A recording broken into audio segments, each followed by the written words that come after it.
Hi, my name's Phil. I like talking about politics, and in this video I'd like to discuss the angle to the far-right terror attacks that seems to be getting little to no discussion. If it exists at all, I've not noticed it. And that is the way these attacks are almost certainly not really homegrown at all, driven and funded from overseas. I'll also be discussing a little what I think about the Elon Musk angle, as we're going to be talking about foreign interference here. But think about what the attackers have done. They've smashed the walls and windows of houses. They've torched cars, a library. They've looted Greggs, one of the most popular British institutions on the high street in many of the places targeted. They torched a Citizens Advice Bureau.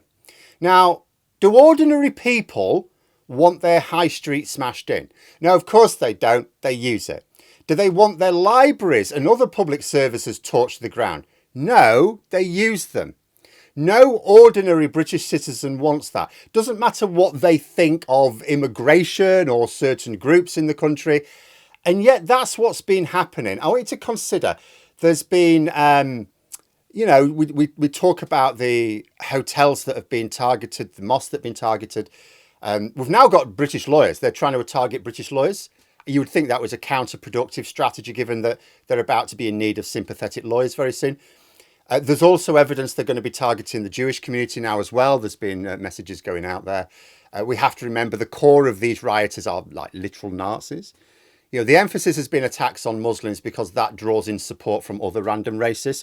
But the core are essentially white supremacists. They hate everyone. In terms of the targeting of lawyers, along with mosques and hotels used to house asylum seekers, I mean, it's clear that these became targets as a result of the media and previous government pinning the blame for their failures on these groups. You know, former Conservative Party chair Baroness Walsey said if her party had still been in government right now, they would have been ratcheting up the hate instead of dealing with the violence. I saw someone wonder if the reason Sunak called the summer election was because security services had warned him of a planned summer of unrest coming. You know, we must remember there's no way all of this violence, it's not spontaneous. And that is the key point. It's not spontaneous. These people didn't just randomly pop up outside of Greggs and nick a load of sausage rolls. They were places and times and dates were given to them. We've all seen them ahead of the events. We saw them being spread on social media.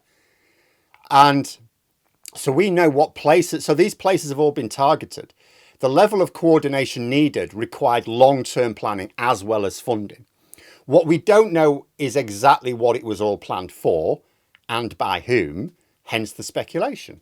But what is not speculation is that years of attacking migrants, Muslims and lawyers by the Tories in government, along with sections of the mainstream media, has created the justification for these attacks in the minds of the morons carrying them out.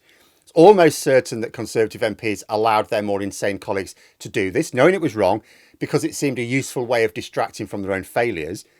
But for me, that just highlights how much they consciously fail the country and government. Because if they believed they were a good government, they wouldn't need such immoral distractions. You get the odd, you want the odd distraction to cover up the odd thing. But something on this level, no, you would have had faith that your policies would come good. The demonising of innocent people in order to cover up the causes of inequality is a frank admission that there was never any desire to see that inequality tackled. But for all the talk of rhetoric giving these thugs the green light to attack hotels, mosques, potentially lawyers now, that doesn't explain smashing up cars, smashing up houses, smashing up shops on the high street, smashing up public service premises. That can only be explained by whipping people up into a frenzy of extreme anger and then letting them loose on British communities. Who does that benefit? Not people who have legitimate concerns about immigration or anything else. After all, what are these concerns? Whenever you ask these people, what are your concerns about immigration? It always centres on jobs and access to public services. Well, the rioters have destroyed businesses, meaning jobs are at risk, as well as causing the destruction of public property, meaning public services are now missing in some parts of the country. And because there now needs to be a clear-up operation, those public services will be stretched even further. And as I said, they've torched a library, they've torched a Citizens Advice Bureau. These provide crucial public services. Because remember, the libraries don't just even lend out books. Libraries, public services have been so stretched for so long. Libraries are also home to other public services within the same building. These riots are an attack on British jobs and British public services. Even for the people who think immigration is a problem in this regard, the actions of the rioters have made things worse, which of course is why, although there is a large chunk of the population who think immigration isn't a mess, not always for the right reasons, only a tiny proportion think these riots are in any way justified or even understandable. To the average person who thinks immigration is a problem, they see that these terror attacks are a bigger problem. Hence the strong public support for the prison sentences incoming. But if destroying British businesses and public service premises is not in the interest of the British people, which obviously it isn't, why is it happening? Because like I say, they didn't just spontaneously appear and smash up, a house or a car or anything. They were told to go to those places. And there will need to be a thorough investigation in the wake of these attacks, but it seems obvious to me. We're going to find this is essentially being driven and funded from abroad. There's almost certainly Russian money involved here. We know that several of the key agitators have or have had open links with Russian money in the past. We've got Elon Musk actively driving disinformation on his Twitter platform. There are now calls for the government to consider emergency legislation to block Twitter temporarily in the UK. Something I thought politically too extreme less than a week ago. I think probably still is. But it's a sign of just how much more serious it is that not only is the platform doing nothing to prevent disinformation, but where its owner is actually the worst actor on it. And he's the worst actor on it because the UK has no power over him. It's got no jurisdiction over him. And he's completely insane. People highlight the role that other social media platforms are playing, including, say, Facebook and Telegram, which is true. But Twitter is bigger than those in terms of this. It's much more influential. But also the owners of those platforms show signs of taking some action to deal with some of the issues. They show some sign of responding to the government's insistence that we do something, which is not to say they're doing enough. But Musk is in open defiance of any attempt to tell him to take responsibility for disinformation on his platform. So defiant, in fact, that he's promoting the disinformation directly himself.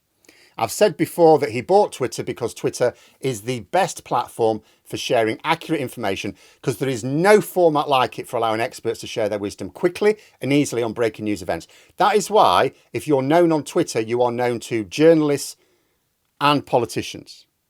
You could be way more famous on another platform and journalists and politicians have no idea who you are. People will talk about how some other platforms have better systems for creating a calm and non-toxic environment. I mean, YouTube, I think, is pretty good for that. And that's true. But it's like they're crap for the niche that Twitter fills. Because either the platform is not one experts can realistically use because of the time requirements, like YouTube.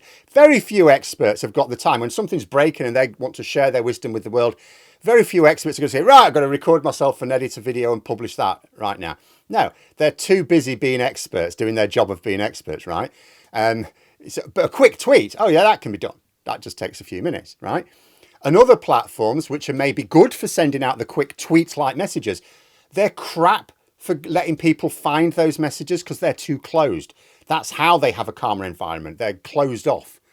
It's too hard. It's almost like a discussion group in someone's home. You won't ever hear that discussion walking past the home on the street. You've got to know about them in advance and be almost invited in, or at least know how to find them. Twitter combined the quick dissemination of information in a way that also presented it to people who were just like walking down that digital street. No other platform does this. But, and this is by design, Musk bought it and turned it into a toxic shit heap, specifically to take away that useful public resource. And I do not know what our government can do about it. And I've not seen anyone say what our government can do about it. Like, people will say, well, the Conservatives actually did pass legislation recently, which would give the government some tools against social media companies. The downside is that because there's a time delay, it's like they've given time for social media companies to put the house in order. So these laws don't actually come into force until some of them next year, some of them the year after. I've seen some people saying, well, pass emergency legislation to bring them online sooner. And it's like, okay, maybe that could be justified, but it's not going to work with Twitter. The penalties are ultimately financial. What other penalty can a UK government impose on an American brain donor? But Musk hasn't just turned Twitter into a cesspit, but a financial calamity as well. He's now suing various corporations for refusing to advertise on his platform. He's mental. But the point is, He has continued to run the platform into the ground. Like, even when he's made moves that have made the platform even less valuable, he's done it anyway. He hasn't reined back on it. It's like he bought it to destroy it. And those who provided the funding did so knowing they're not going to get the money back from this, but they benefit in other ways from having Twitter completely dismantled. Because these lunatics have got their own media platforms anyway. They don't need Twitter to get their messages out. Twitter was actually challenging their messages. So I don't see financial penalties working on Musk or Twitter. Mind you, I don't think the government will take the nuclear option of blocking Twitter either, even temporarily. I saw someone suggest, perhaps the reason the army isn't being deployed is because it then feeds into that Musk narrative of a civil war, of a government having lost control. I don't know whether that's the thinking, but it is plausible. Perhaps doing something as extreme as blocking like huge social media platform would be seen in the same way. The government are pushing the message that they're on top of it. Communities are going to be protected. There's supposed to be a major night of violence planned tonight. The Daily Mail, Daily Express, and of course GB News, all doing their best to stoke it. So I can see why the government don't want to take extreme action like block a social media platform, because maybe it would get people thinking, oh, the government are taking extreme measures because they are losing control. I wouldn't oppose the move if it came to it, but I could maybe see a reason not to for that reason. I do think, however, that the government should perhaps be pushing the message that the riots are being directed by foreign players. Because after all, why else would they be attacking British homes, British businesses, public service premises, if it was all just concerned British citizens? These are not the things concerned British citizens want destroying. This is a message which seems to be completely absent in amongst all the chaos. But there we are. Those are my thoughts. Let me know yours in the comments below. Hope you found the video interesting. If you did, don't forget to click the like button and subscribe for further content. If you'd like to support the channel further, there's memberships as well. Until next time, I'll see you later.